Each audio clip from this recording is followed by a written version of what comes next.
Welcome to the Krishna study point. और आज हम मिलते हैं अपनी वीडियो नंबर 5 में, जो कि हमारा टॉपिक लेकर आई है फंड बेस्ड अकाउंटिंग। मैंने आपको वीडियो नंबर 4 में सारे आइटम्स की पूर्ण जानकारी दी थी कि कौन सा आइटम हमारा रेवेन्यू नेचर का है और कौन सा हमारा कैपिटल नेचर का है। मेन पॉइंट तो एनपीओ को यही है कि हमें आइडेंटिफाई करना है कि कौन आइटम रेवेन्यू नेचर से रिलेटेड है और कौन सा आइटम हमारा कैपिटल नेचर से रिलेटेड है। इसी के आधार पर ही हम ये पता लगा सकते हैं कि कौन सा आइटम हमारा इनकम एक्सपेंडिचर अकाउंट और कौन सा आइटम हमारा बैलेंस शीट में ट्रांसफर किया जाएगा। तो आज हम बात करते हैं फंड बेस्ड अकाउंटिंग की। फंड बेस्ड अकाउंटिंग में हम देखते हैं सबसे पहले कि फंड बेस्ड अकाउंटिंग है क्या। तो हम देखेंगे, मैंने आपको वीडियो नंबर 4 में एक चीज बताई थी कि डोनेशन हमारे दो प्रकार के होते हैं। एक डोनेशन होता है जनरल डोनेशन, एक होता है स्पेसिफिक डोनेशन। जो जनरल डोनेशन होगा वो डोनेशन एक ऐसा डोनेशन होता है जो कि डोनर के द्वारा ऑर्गेनाइजेशन को दे दिया जाता है, चाहे ऑर्गेनाइजेशन उसका अपनी आवश्यकता अनुसार किसी भी आइटम में प्रयोग कर सकती है। लेकिन स्पेसिफिक डोनेशन केवल वो डोनेशन है जिसको वो अपनी सुविधा अनुसार या आवश्यकता अनुसार यूज नहीं कर सकती, बल्कि डोनर ने जिस उद्देश्य के लिए, जिस ऑब्जेक्टिव के लिए वो डोनेशन दिया है, केवल उसी में ही यूज किया जाएगा। जैसे मान लीजिए विद्यालय में अगर कोई डोनेशन दे रहा है और उस डोनर ने बोल दिया कि ये पैसा केवल आप एक क्लासरूम बनवाने में ही यूज करेंगे, तो उस पैसे से केवल क्लासरूम ही बनेगा, ना कि विद्यालय की अन्य आवश्यकताएं पूर्ति होंगी। जैसे मान लीजिए किसी ने किसी क्लब में स्विमिंग पूल के लिए पैसा दिया कि इस पैसे स्विमिंग पूल बनेगा, तो उस पैसे के द्वारा स्विमिंग पूल ही बनाया जाएगा, अन्य किसी भी यूज में वो पैसा नहीं लिया जाएगा। तो वही हमारा स्पेसिफिक कहलाता है। स्पेसिफिक डोनेशन में मैंने आपको एक बात बताई थी कि कोई भी स्पेसिफिक डोनेशन हो, किसी भी प्रकार का स्पेसिफिक हो, अगर वो स्पेसिफिक है, किसी विशेष पर्पज के लिए दिया गया है, तो इस प्रकार के आइटम को आप कैपिटल नेचर का आइटम मान करके और उसे बैलेंस शीट में ट्रांसफर करेंगे। तो फंड बेस्ड अकाउंटिंग हमारी यही है, यानी कि जो किसी स्पेशल पर्पज के लिए हैं, जो किसी विशेष उद्देश्य के लिए दिए गए डोनेशन हैं, वही हमारे फंड क्रिएट करते हैं। जैसे मान लीजिए हमारे यहां पर एक स्पोर्ट्स फंड है या कोई बिल्डिंग फंड है और किसी डोनेटर ने हमको बिल्डिंग के लिए ही स्पेशल डोनेशन दिया है, तो वो बिल्डिंग फंड में ही ट्रांसफर किया जाएगा। किसी भी प्रकार का कोई फंड होता है, वो फंड हमेशा हमारी बैलेंस शीट की लायबिलिटी साइड में शो कराया जाएगा। तो देखिए फंड बेस्ड अकाउंटिंग क्या कहती है, इसी डेफिनेशन के आधार पर ये कहता है, ये कह रहा है डोनेशंस रिसीव्ड और फंड्स, डोनेशंस रिसीव्ड और funds set aside for specific purpose are credited to a separate fund account।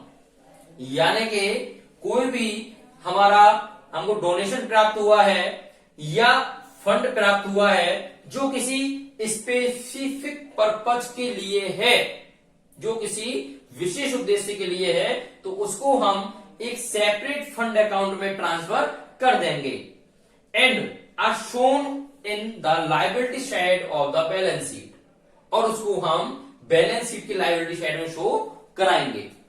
तो बात समझ में आई? बहुत आसान है।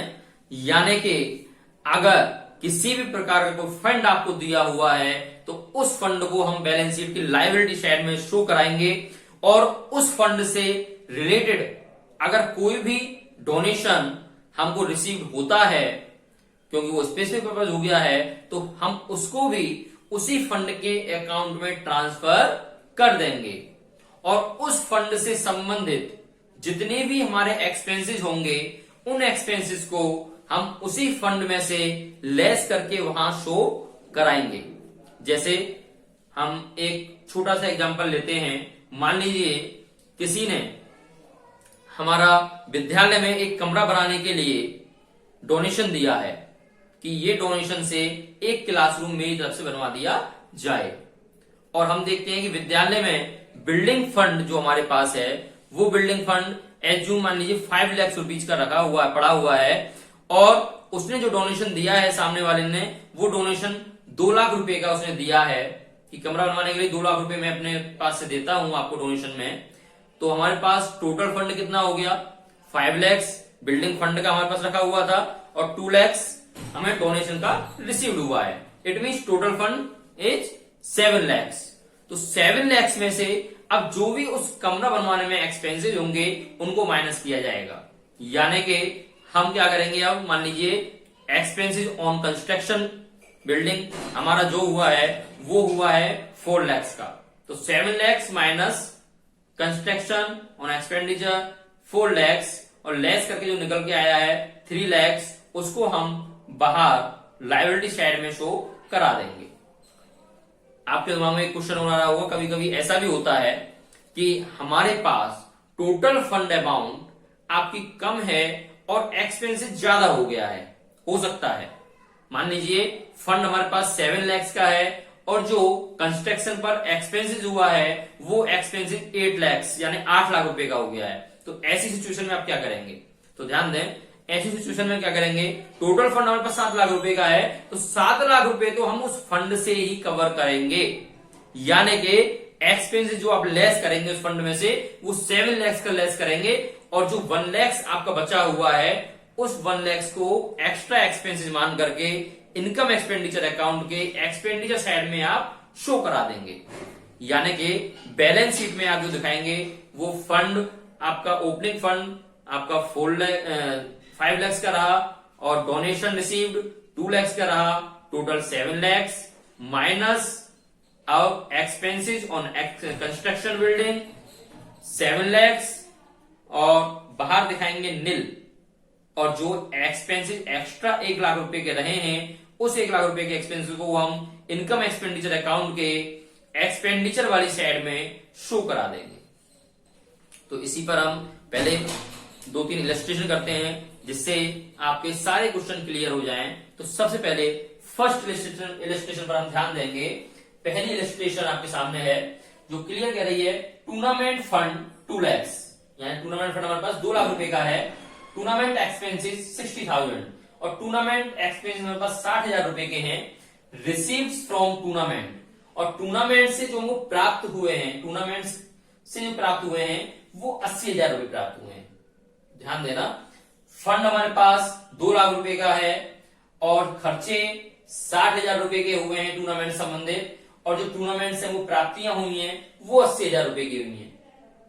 तो यहां पर किस प्रकार से हम इसे ट्रीट करेंगे, तो ध्यान दें, बैलेंस शीट तो हम नेक्स्ट वीडियो में समझाएंगे किस प्रकार से वो आपको प्रिपेयर करनी है। यहां पर हम केवल फंड बेस्ड अकाउंटिंग पढ़ रहे हैं तो फंड के बारे में जानकारी करेंगे। इस फंड को हम बैलेंस शीट के लायबिलिटी साइड में शो कराते हैं, तो लायबिलिटी साइड में किस प्रकार शो कराया जाएगा वो यहां पर हम ध्यान देंगे। तो सबसे पहले हम लिखेंगे टूर्नामेंट फंड आपका कितने का है, 2 lakhs आपने लिखा।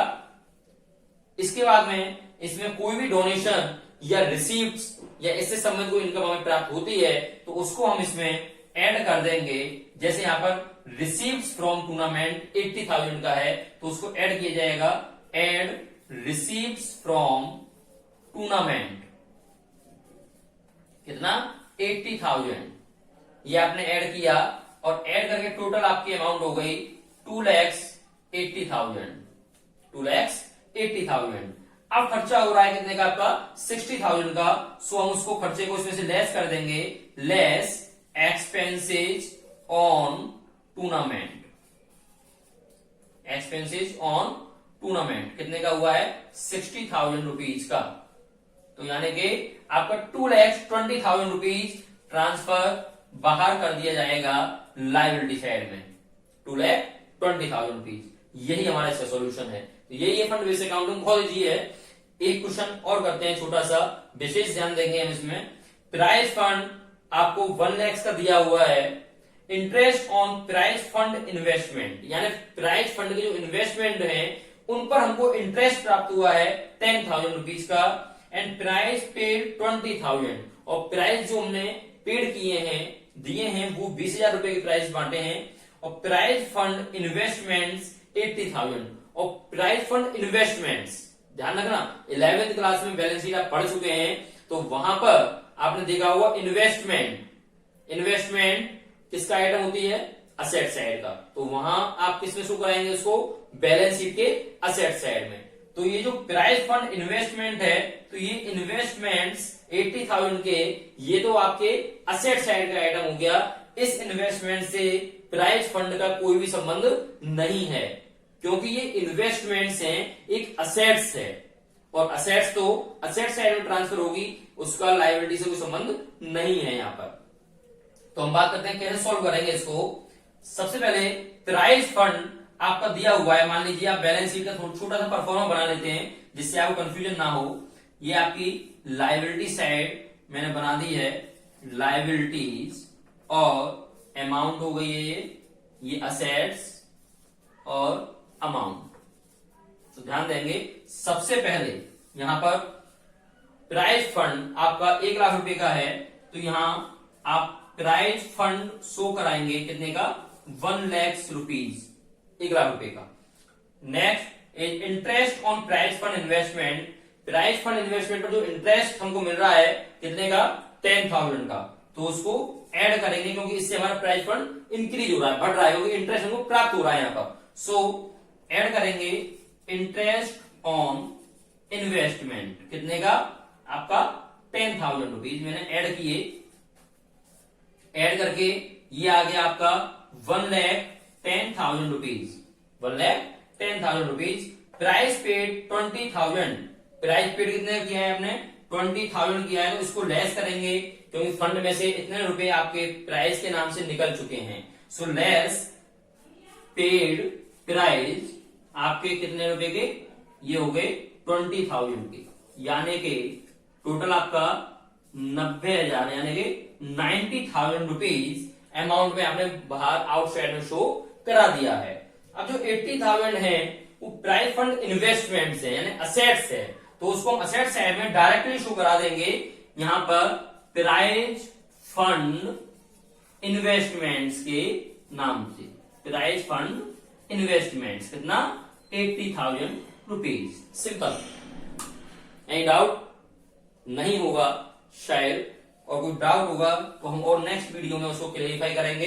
तो यहां पर आपको दिखाई दे रहा होगा फंड बेस्ड अकाउंटिंग बहुत इजी है। जितना भी फंड हमारे पास है ओपनिंग में, जितना भी उससे संबंधित हमको डोनेशन प्राप्त हो रहा है या इंटरेस्ट प्राप्त हो रहा है, उसको हम ऐड करेंगे, और इसके बाद में कोई खर्चा उससे संबंधित हो रहा है तो उन खर्चों को आप लेस करेंगे, एंड कोई अगर असेट्स उसके संबंधित दी हुई है तो वो असेट साइड में ट्रांसफर कर दी जाएगी।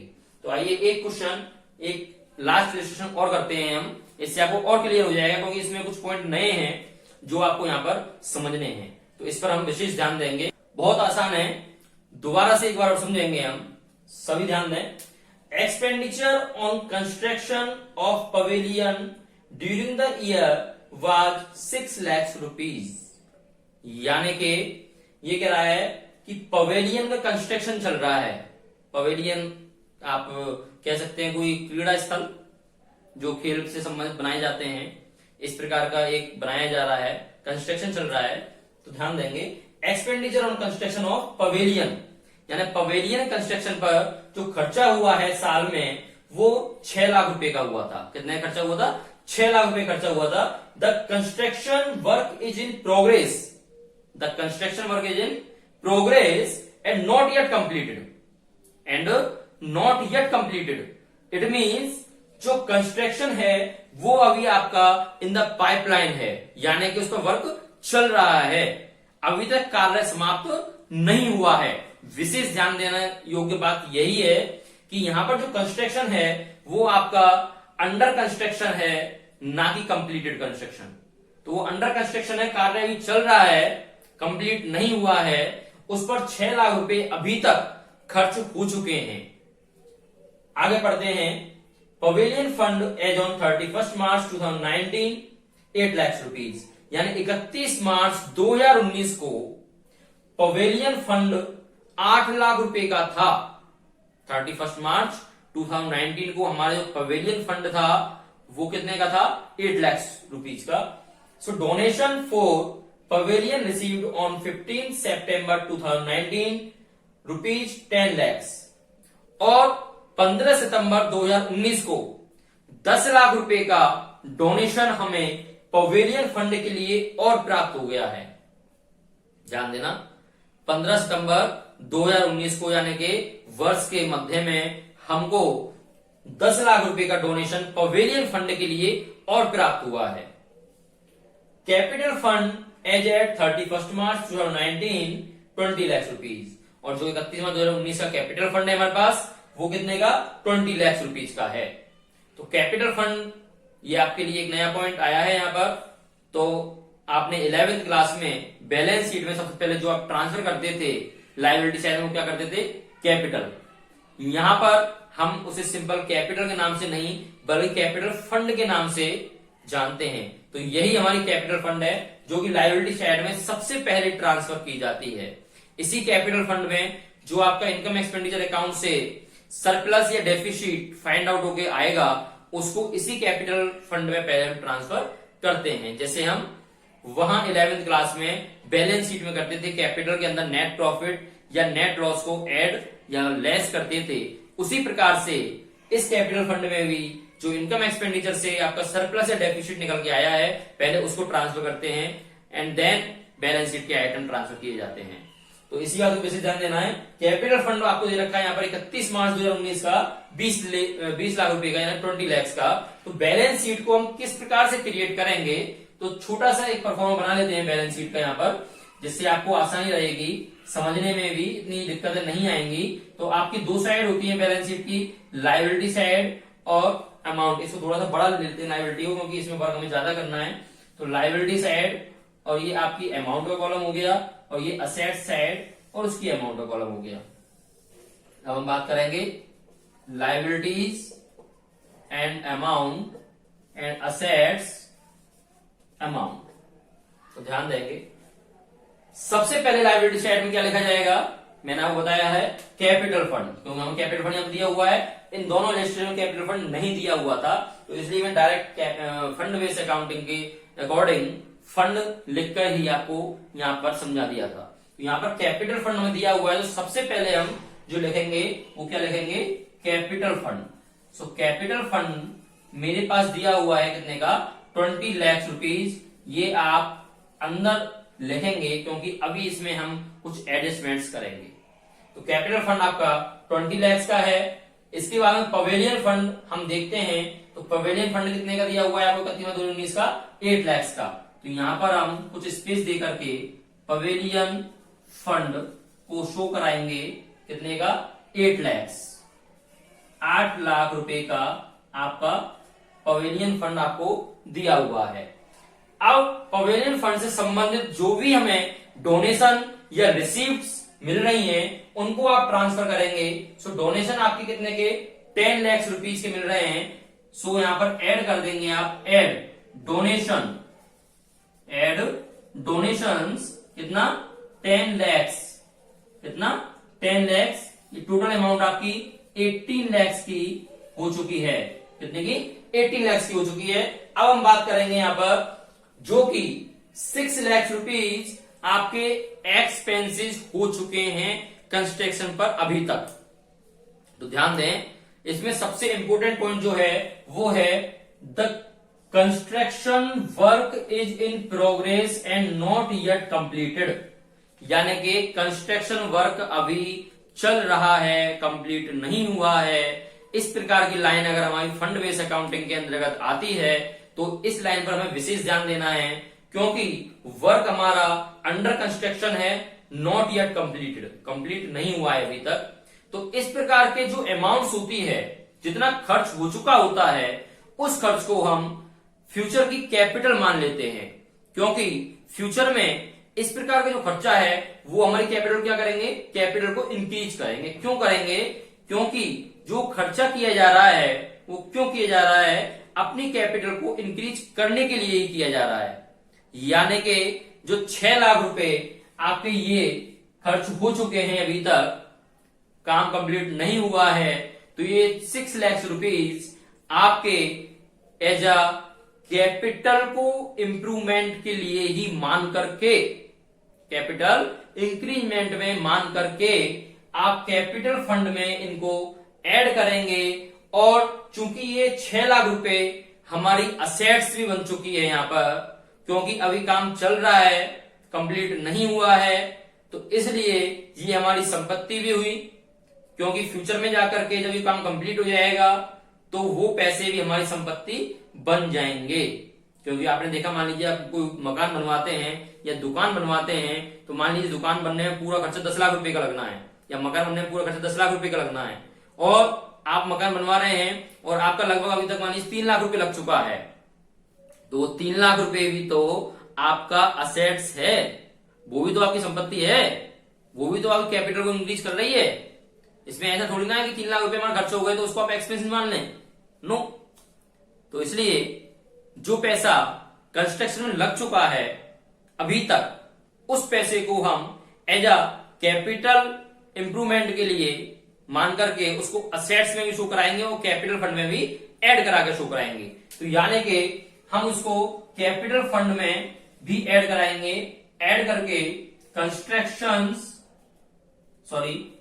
ऐड करके expenses on construction, expenses on construction कितना 6 लाख रुपीज। 6 लाख रुपीज आपने यहां पर ट्रांसफर कर दिया है, टोटल 26 लाख रुपीज आप बाहर शो करा सकते हैं। और असेट साइड में भी आप expenditure on construction 6 lakh rupees show करा देंगे। यहां पर चूंकि वो खर्चा है 6 लाख रुपए का हो चुका है, फंड में से भी आपने ट्रांसफर निकाला होगा, इसलिए फंड में से भी उसको आप लेस कर देंगे, less expenses on construction 6 lakh rupees, less करके आपका 12 लाख रुपीज आप आउटसाइड में शो कराएंगे। तो ये आपका कंप्लीट सॉल्यूशन हो चुका है। फिर दोबारा एक बार यहां पर देखेंगे हम कि 6 लाख रुपए आपके खर्च हो चुके हैं, इसलिए कैपिटल फंड में मैंने ऐड कराए हैं कैपिटल के स्वरूप एक्सपेंडिचर ऑन कंस्ट्रक्शन 6 लाख रुपए, क्योंकि हमारी असेट्स बन चुकी है, वो खर्च हो चुके हैं, फ्यूचर में जाके असेट्स बनेगी। और फंड आपका 8 लाख का था, डोनेशन 10 लाख के प्राप्त हुए थे, टोटल 18 लाख यानी 18 लाख का फंड हो चुका है, जिसमें से हमने एक्सपेंस कर दिया है 6 लाख रुपीज का, तो 12 लाख रुपीज हमारे पास फाइंड आउट होके आ चुके हैं। तो यही हमारा यहाँ पर कंप्लीट सॉल्यूशन हो चुका है। मे भी आपको समझ में आ गया होगा।